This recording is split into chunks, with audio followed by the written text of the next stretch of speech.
Саябақтар шеруі бұл жыл сайын өткізілетін табиғатты қорғау акциясы.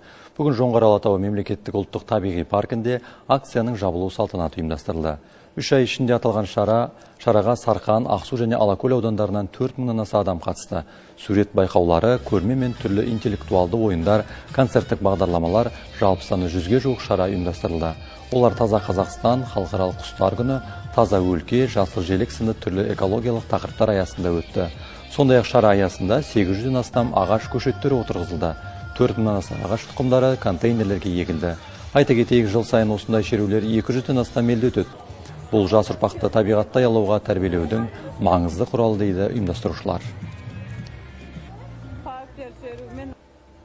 Осы 3 ай бойы біздің аудан тұрғындарынан 3000-нан астам адам қатысып, осы табиғат қорғау акциясы аясында 100-ден астам табиғатты қорғау акциялары ұйымдастырылды.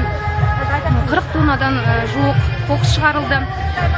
Бірнеше акциялар өтті. Таза Қазақстан, туған өлкем, Қазақстаным, табиғаттың туған жерім сияқты бірнеше сурет байқауы өткізілген болатын.